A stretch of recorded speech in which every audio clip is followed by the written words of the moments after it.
Building websites has been one of the primary skills that got me started in business as a freelance web designer. By now, I kind of developed my own approach to building websites. And in this video, I want to lay it out for you. Research. If you don't do proper research, it's likely that you'll be ending up with a rather boring site. So before starting the design process, I first look up existing web designs that relate to the project that I'm working on, screenshot the parts and elements that I like, and paste them into kind of a mood board. Branding. To me, branding, specifically visual branding, has two parts, just the colorway and the typography. Of course, I know there's much more to visual branding than that, but that's just all I need to get my website going. For cool colorways, I usually just do a quick Google search, but there's also websites that generate color palettes for you. One's called Colors, I believe. And when researching for a font that I want to use, I just scroll through the pre-installed ones that come with Figma, my prototyping software. Prototyping. Creating a graphical prototype of the website before starting the actual building process. When I first started in web design, I left this step out completely. But times have changed. Especially now that I'm doing client work, it saves me so much time. Because it's much easier to change things around on a graphical prototype than it is on a built website. My usual process is I build the first prototype, then I go back and forth with the client, make a few changes and adjustments, and then I start building and implementing everything. Pick a platform, CMS. CMS stands for Content Management System. And why do you need that for a website? Very simple. If you really want to code a website from scratch, that's a ton of work, especially if you're working with databases and a lot of different pages. And that's where a CMS or the platform that you're building on comes in very, very handy.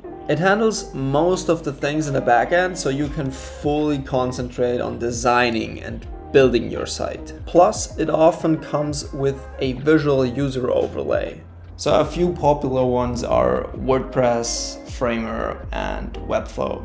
I personally build all my websites visually. I'm a designer and not a coding expert, and I would advise you to do the same. It's just a great starting point for everybody, in my opinion. Out of those three, Framer, Webflow, and WordPress, I always choose WordPress. And here is why. If you want to build a website with Framer or Webflow, you're forced to host the website on their platform.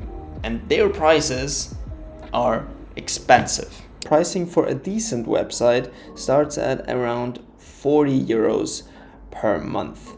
Why you can't take the 20 euros per month package, you ask? I'll show you. Down here in the details, there are a lot of different limitations to the lower tier plans. For example, if you want to have more than just one editor, you're forced to pay 25 euros extra per editor.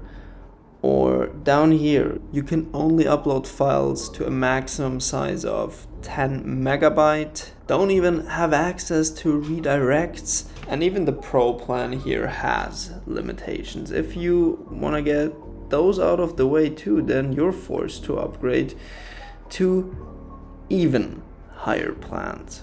From my perspective, because I also offer my clients hosting services like full-blown management packages. I charge monthly for that, and if hosting takes a huge cut away from that, that goes straight out of my pocket. With WordPress, on the other hand, I have complete freedom over where I want to host my website. I can go with hosting as cheap as $2.99 per month with Hostinger. If you want to try their services for yourself and support the channel, make sure to sign up through the link in the video description below, because that way I get a part of the commission if you decide to pay for one of their services.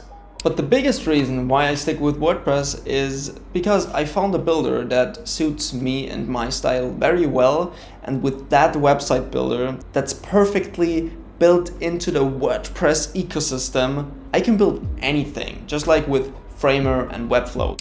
They even work in a similar way. It's called Bricks Builder. I have to say though that it has a slight learning curve. Most of these builders have, unless it's like a super basic ones where you only have kind of limited options. Disclaimer: this is the way I build websites, but I get that doing it this way doesn't suit everybody's needs. Maybe your plan isn't to build websites for clients, you just need one for yourself. Then there are better options out there. That's why I felt I needed to include some honorable mentions. Squarespace.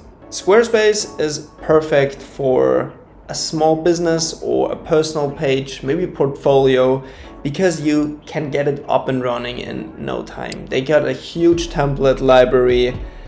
It's just super easy to set up. Popsite. I actually discovered this one just today. This one is specifically for professionals that need a simple, quick and easy way to discover their services and just who they are, what they do. Their website service isn't even live yet, but I believe, which is the best part, there's gonna be a very generous free version. You can register here. I'm definitely already pre-registered. Shopify, of course, if you want to build a web store, an online shop, and if you want to get that up and running in no time, Shopify is really a no-brainer. They again got a huge template library and you can really go live within just a few days. I hope you got some value out of this one. Make sure to check out my newsletter, The Inner Circle, so we can keep in touch, and I will see you in the next video. Stay safe.